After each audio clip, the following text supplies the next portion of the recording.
नमस्कार। आप सभी का हार्दिक अभिनंदन। आइए ब्रह्म पुराण के अगले अध्याय का पाठन आरंभ करते हैं। भगवान का अवतार, गोकुल गमन, पूतना वध, शकट भंजन, यमलार्जुन उद्धार, गोपों का वृंदावन गमन तथा बलराम और श्री कृष्ण का बछड़े चराना। व्यास जी कहते हैं, देवादिदेव श्री हरि ने पहले जैसा आदेश दिया था, उसके अनुसार जगजननी योग माया के देवकी के उदर में क्रमशः 6 गर्भ स्थापित किए और 7वें को खींचकर रोहिणी के उदर में डाल दिया। तदनंतर तीनों लोगों का उपकार करने के लिए साक्षात श्री हरि ने देवकी के गर्भ में प्रवेश किया और उसी दिन योग निद्रा यशोदा के उदर में प्रविष्ट हुई।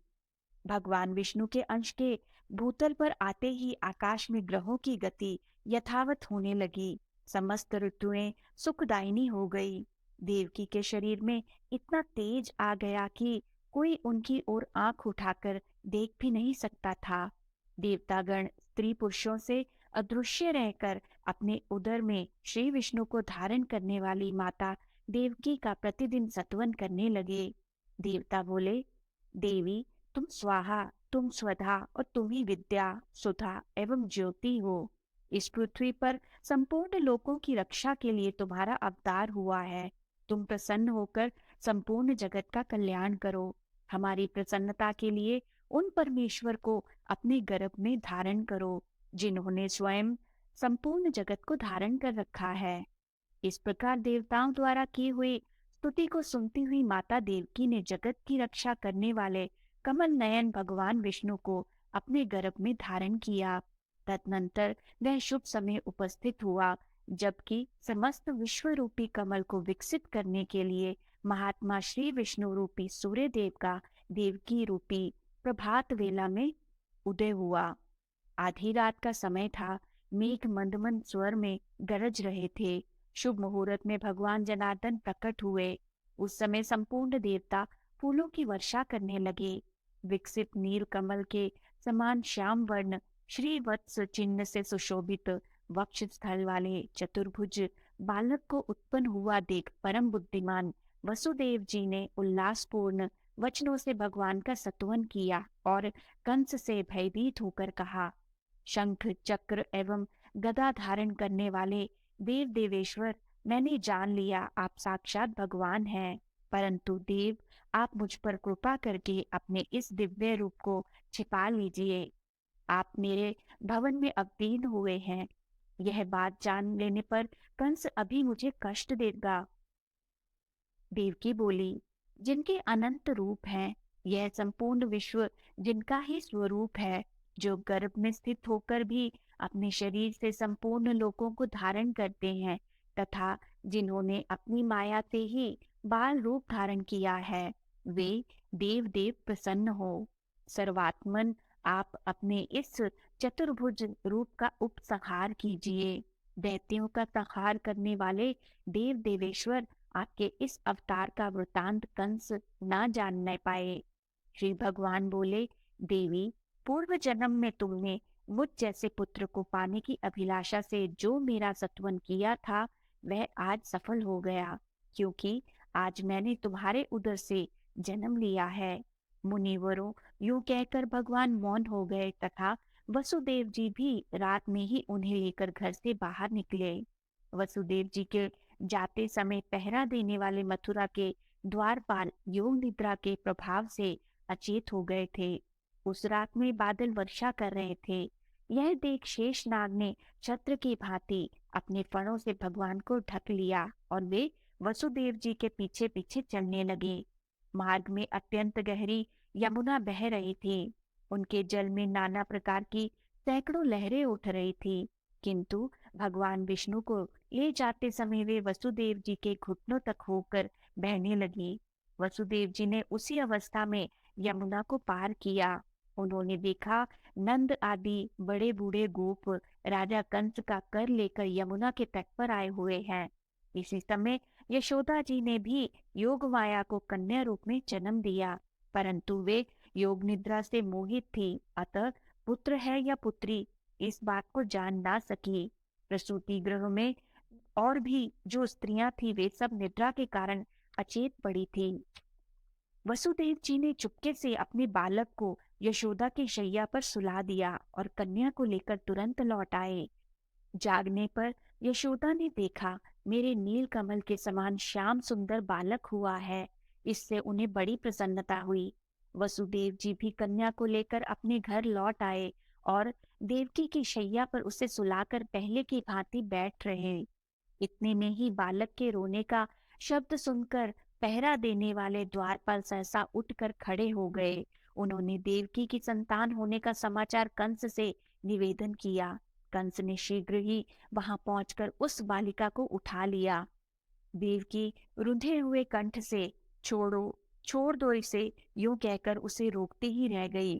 कंस ने उस कन्या को एक शिला पर दे मारा, किंतु वह आकाश में ही ठहर गई और आयुधों सहित 8 बड़ी बड़ी भुजाओं वाली देवी के रूप में प्रकट हुई। उसने ऊंचे स्वर से अट्टहास किया और कंस से रोषपूर्वक कहा, ओ कंस, मुझे पटकने से क्या लाभ हुआ? जो तेरा वध करेंगे वे प्रकट हो चुके हैं। देवताओं के सर्वस्वभूत वे श्री हरि पूर्व जन्म में भी तेरे काल थे। इन सब बातों पर विचार करके तू शीघ्र ही अपने कल्याण का उपाय कर। यूं कहकर देवी कंस के देखते देखते आकाश मार्ग से चली गईं। उसके शरीर पर दिव्य हार, दिव्य चंदन और दिव्य आभूषण शोभा पा रहे थे और सिद्धगण उसकी स्तुति करते थे। तदनंतर कंस के मन में बड़ा उद्वेग हुआ। उसने प्रलंब और केशी आदि समस्त प्रधान असुरों को बुलाकर कहा, महाबाहु प्रलंब, केशी, धेनुक और पूतना, अरिष्ट आदि अन्य सब वीरों के साथ तुम लोग मेरी बात सुनो। दुरात्मा देवताओं ने मुझे मार डालने का यत्न प्रारंभ किया है, किंतु वे मेरे पराक्रम से भली भांति पीड़ित हो चुके हैं, अतः मैं उन्हें वीरों की श्रेणी में नहीं गिनता। दैत्य वीरों, मुझे तो कन्या की ही कही हुई बात आश्चर्य सी प्रतीत होती है। देवता मेरे विरुद्ध प्रयत्न कर रहे हैं, यह जानकर मुझे हंसी आ रही है। तथापि दैत्येश्वरों, अब हमें उन दुष्टों का और अधिक अपकार करने की चेष्टा करनी चाहिए। देवकी के गर्भ से उत्पन्न हुई बालिका ने यह भी कहा है कि भूत, भविष्य और वर्तमान के स्वामी विष्णु, जो पूर्व जन्म में भी मेरी मृत्यु के कारण बन चुके हैं, कहीं न कहीं उत्पन्न हो गए। अतः इस भूतल पर बालकों के दमन का हमें विशेष प्रयत्न करना चाहिए। जिस बालक में बल की अधिकता जान पड़े, उसे यत्न पूर्वक मौत के घाट उतार देना चाहिए। असुरों को ऐसी आज्ञा देकर कंस अपने घर गया और विरोध छोड़कर वसुदेव तथा देवकी से बोला, मैंने आप दोनों के इतने बालक व्यर्थ ही मारे। मेरे नाश के लिए तो कोई दूसरा ही बालक उत्पन्न हुआ है। आप लोग संताप ना करें। आपके बालकों की भवितव्यता ही ऐसी थी। आयु पूरी होने पर कौन नहीं मारा जाता। इस प्रकार सांत्वना दे कंस ने उन दोनों के बंधन खोल दिए और उन्हें सब प्रकार से संतुष्ट किया। तत्पश्चात वह अपने महल के भीतर चला गया। बंधन से मुक्त होने पर वसुदेव जी नंद के छकड़े के पास आए। नंद बड़े प्रसन्न दिखाई दिए। मुझे पुत्र हुआ है, यह सोचकर वे फूले नहीं समाते थे। वसुदेव जी ने भी कहा, बड़े सौभाग्य की बात है कि इस समय वृद्धावस्था में आपको पुत्र हुआ है। अब तो आप लोगों ने राजा का वार्षिक कर चुका दिया होगा। जिसके लिए यहाँ आए थे वह काम पूरा हो गया। यहाँ किसी श्रेष्ठ पुरुष को अधिक नहीं ठहरना चाहिए। नंद जी, जब कार्य हो गया तब आप लोग क्यों यहाँ बैठे हैं? शीघ्र ही अपने गोकुल में जाइए। वहां रोहिणी के गर्भ से उत्पन्न मेरा भी एक बालक है। उसका भी अपने ही पुत्र की भांति लालन पालन कीजिएगा। वसुदेव जी के यूं कहने पर नंद आदि गोप छकड़ों पर सामान लाद कर वहां से चल दिए। उनके गोकुल में रहते समय रात में बालकों की हत्या करने वाली पूतना आई और सोए हुए कृष्ण को लेकर अपना स्तन पिलाने लगी। पूतना रात में जिस जिसके मुख में अपना स्तन डालती थी, उस बालक का शरीर क्षण भर में निर्जीव हो जाता था। श्री कृष्ण ने उसके स्तन को दोनों हाथों से पकड़कर खूब जोर से दबाया और क्रोध में भरकर उसके प्राणों सहित दूध पीना आरंभ किया। उस राक्षसी के शरीर की नस नाड़ियों के बंधन छिन्न भिन्न हो गए। वह जोर जोर से कराहती हुई पृथ्वी पर गिर पड़ी।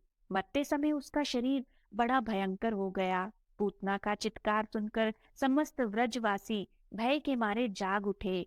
उन्होंने आकर देखा, पूतना मरी पड़ी है और श्री कृष्ण उसकी गोद में बैठे हैं। यह देखकर माता यशोदा थर्रा उठी और श्री कृष्ण को शीघ्र ही गोद में उठाकर गाय की पूंछ घुमाने आदि के द्वारा अपने बालक के ग्रह दोष को शांत किया। नंद ने भी गाय का गोबर ले श्री कृष्ण के मस्तक में लगाया और उनकी रक्षा करते हुए इस प्रकार बोले, समस्त प्राणियों की उत्पत्ति करने वाले भगवान श्री हरि, जिनके नाभि कमल से संपूर्ण जगत उत्पन्न हुआ है, तुम्हारी रक्षा करें। जिनकी दाढ़ के अग्र भाग पर रखी हुई यह पृथ्वी संपूर्ण जगत को धारण करती है, वे वराह रूपधारी केशव तुम्हारी रक्षा करें। तुम्हारे गुदा भाग और उदर की रक्षा भगवान विष्णु तथा जंगा और चरणों की रक्षा श्री जनार्दन करें, जो एक ही क्षण में वामन से विराट बन गए और 3 पगों से सारी त्रिलोकी को नाप कर नाना प्रकार के अस्त्र शस्त्रों से संपन्न दिखाई देने लगे। वे भगवान वामन तुम्हारी सदा रक्षा करें। तुम्हारे सिर की गोविंद तथा कंठ की केशव रक्षा करें। मुख, बाहु, प्रबाहु, मन और संपूर्ण इंद्रियों की अखंड ऐश्वर्यशाली अविनाशी भगवान नारायण रक्षा करें। भगवान वैकुंठ दिशाओं में, मधुसूदन विदिशाओं में, ऋषिकेश आकाश में और पृथ्वी को धारण करने वाले भगवान अनंत पृथ्वी पर तुम्हारी रक्षा करें। इस प्रकार नंदगोप द्वारा स्वस्ति वाचन होने पर बालक श्री कृष्ण छकड़े के नीचे एक खटोले पर सुलाए गए। गोपों को मरी हुई पूतना का विशाल शरीर देखकर अत्यंत भय और आश्चर्य हुआ। एक दिन की बात है, मधुसूदन श्री कृष्ण छकड़े के नीचे सोए हुए थे। उस समय वे दूध पीने के लिए जोर जोर से रोने लगे। रोते ही रोते उन्होंने अपने दोनों पैर ऊपर की ओर फेंकने आरंभ किए। उनका एक पैर छकड़े से छू गया। उसके हल्के आघात से ही वह छकड़ा उलटकर गिर पड़ा। उस पर रखे हुए मटके और घड़े आदि टूट फूट गए। उस समय समस्त गोप गोपियां हाहाकार करती हुई वहां आ पहुंची। उन्होंने देखा बालक श्री कृष्ण उतान सोए हुए हैं। तब गोपों ने पूछा, किसने इस छकड़े को उलट दिया? वहीं कुछ बालक खेल रहे थे। उन्होंने कहा, इस बच्चे ने ही गिराया है। यह सुनकर गोपों के मन में बड़ा आश्चर्य हुआ। नंद गोप ने अत्यंत विस्मित होकर बालक को गोद में उठा लिया। यशोदा ने भी आश्चर्यचकित हो टूटे फूटे भांडों के टुकड़ों और छकड़े की दही, फूल, फल और अक्षत से पूजा की। एक दिन वसुदेव जी की प्रेरणा से गर्ग जी गोकुल में आए और अन्य गोपों से छिपे छिपे ही उन्होंने उन दोनों बालकों के द्विजोचित संस्कार किए। उनके नामकरण संस्कार करते हुए परम बुद्धिमान गर्ग जी ने बड़े बालक का नाम राम और छोटे का कृष्ण रखा।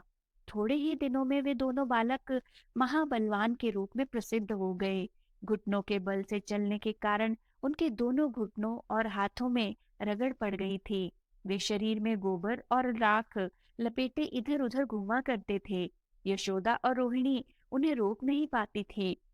कभी गौओं के बाड़े में खेलते खेलते बछड़ों के बाड़े में निकल जाते थे। कभी उसी दिन पैदा हुए बछड़ों की पूंछ पकड़कर खींचने लगते थे। वे दोनों बालक एक ही स्थान पर साथ साथ खेलते और अत्यंत चपलता दिखाते थे। एक दिन जब यशोदा उन्हें किसी प्रकार रोक ना सकी, तब उनके मन में कुछ क्रोध हो आया। उन्होंने अनायास ही बड़े बड़े कार्य करने वाले श्री कृष्ण के कमर में रस्सी कस दी और उन्हें ऊखल से बांध दिया। उसके बाद कहा, ओ चंचल, तू बहुत उधम मचा रहा था। अब तुझमें सामर्थ्य हो तो जा। यूं कहकर गृह स्वामिनी यशोदा अपने काम काज में लग गई। जब यशोदा घर के काम धंधे में फंस गई, तब कमल नयन श्री कृष्ण उखल को घसीटते हुए 2 अर्जुन वृक्षों के बीच से जा निकले। वे दोनों वृक्ष जुड़वे उत्पन्न हुए थे। उन वृक्षों के बीच में तिरछी पड़ी हुई उखली को जो ही उन्होंने खींचा, उसी समय ऊंची शाखाओं वाले वे दोनों वृक्ष जड़ से उखड़कर गिर पड़े। वृक्षों के उखड़ते समय बड़े जोर से कड़कड़ाहट की आवाज हुई। उसे सुनकर समस्त व्रजवासी कातर भाव से वहां दौड़े आए। आने पर सबने देखा कि दोनों महावृक्ष पृथ्वी पर गिरे पड़े हैं। उनकी मोटी मोटी डालियां और पतली शाखाएं भी टूट टूट कर बिखर गई हैं। उन दोनों के बीच में बाल कृष्ण मंद मंद मुस्कुरा रहा है। उसके खुले हुए मुख में थोड़े से दांत झलक रहे हैं। उसकी कमर में खूब कसकर रस्सी बंधी हुई है। उदर में दाम बंधने के कारण ही श्री कृष्ण की दामोदर के नाम से प्रसिद्धि हुई। तदनंतर नंद आदि समस्त बड़े बूढ़े गोप, जो बड़े बड़े उत्पातों के कारण बहुत डर गए थे, उद्विग्न होकर आपस में सलाह करने लगे। अब हमें इस स्थान पर रहने की कोई आवश्यकता नहीं है, किसी दूसरे महान वन में चलना चाहिए। यहाँ नाश के हेतुभूत अनेक उत्पात देखे जाते हैं, जैसे पूतना का विनाश, छकड़े का उलट जाना और बिना आंधी वर्षा के ही दोनों वृक्षों का गिरना आदि। अतः अब हम विलंब न करके शीघ्र ही यहाँ से वृंदावन को चल दें। जब तक कोई भूमि संबंधी दूसरा महान उत्पात व्रज को नष्ट न कर दे, तब तक ही हमें उसकी व्यवस्था कर लेनी चाहिए। इस प्रकार वहां से चले जाने का निश्चय करके समस्त व्रजवासी अपने अपने कुटुंब के लोगों से कहने लगे, शीघ्र चलो, विलंब ना करो। फिर तो एक ही क्षण में छकड़ों और गौओं के साथ सब लोग वहां से चल दिए। बछड़ों के चरवाहे झुंड के झुंड एक साथ होकर उन बछड़ों को चराते हुए चलते थे। व्रज का वह खाली किया हुआ स्थान अन्न के दाने बिखरे होने के कारण क्षण भर में कौए आदि पक्षियों से व्याप्त हो गया। लीला पूर्वक सब कार्य करने वाले भगवान श्री कृष्ण ने गौओं के अभ्युदय की कामना से अपने शुद्ध अंतकरण के द्वारा नित्य वृंदावन धाम का चिंतन किया। अतः अत्यंत रुक्ष ग्रीष्म काल में भी वहां सब और वर्षा काल की भांति नई नई घास जम गई। वृंदावन में पहुंचकर वह समस्त गोप गौओं का समुदाय चारों ओर से अर्धचंद्राकार छकड़ों की बाड़ लगाकर बस गया। तत्पश्चात बलराम और श्री कृष्ण बछड़ों की चरवाही करने लगे। गोष्ठ में रहकर वे दोनों भाई अनेक प्रकार की बाल लीलाएं किया करते थे। मोर के पंख का मुकुट बनाकर पहनते, जंगली पुष्पों को कानों में धारण करते, कभी मुरली बजाते और कभी पत्तों को लपेटकर उन्हीं के छिद्रों से तरह तरह की ध्वनि निकालते थे। दोनों काक पक्षधारी बालक हंसते खेलते हुए उस महान वन में विचरण करते थे। कभी आपस में ही एक दूसरे को हंसाते हुए खेलते और कभी दूसरे ग्वाल बालों के साथ बालोचित क्रीड़ाएं करते फिरते थे। इस प्रकार कुछ समय बीतने पर बलराम और श्री कृष्ण 7 वर्ष के हो गए। जो संपूर्ण जगत का पालन करने वाले हैं, वे उस महाव्रज में बछड़ों के पालक बने हुए थे। धीरे धीरे ग्रीष्म ऋतु के बाद वहां वर्षा का समय आया। मेघों की घटा से संपूर्ण आकाश आच्छादित हो गया। निरंतर धारावाहिक वृष्टि होने से संपूर्ण दिशाएं एक सी जान पड़ती थी। पानी पड़ने से नई नई घास उगाई। स्थान स्थान पर बीर बहुटियों से पृथ्वी आच्छादित हो गई। जैसे पन्ने के फर्श पर लाल मणि की ढेरी शोभा पाती है, उसी प्रकार बीर बहुटियों से ढकी हुई हरी भरी पृथ्वी सुशोभित होती थी।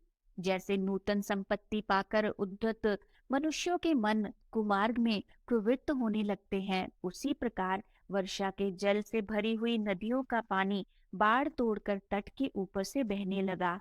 संध्या होने पर महाबली राम और श्री कृष्ण इच्छानुसार ब्रज में लौट आते और अपने समय व्यस्क ग्वाल बालों के साथ देवताओं की भांति क्रीड़ा करते थे। आज के इस सुंदर पाठन को यही विराम देते हैं और अगले अध्याय के पाठन के लिए हमारे साथ फिर से जुड़िएगा। आइए ब्रह्मा जी के इस मंत्र से आज का समापन करते हैं। ओम ब्रह्मणे नमः। ओम ब्रह्मणे नमः।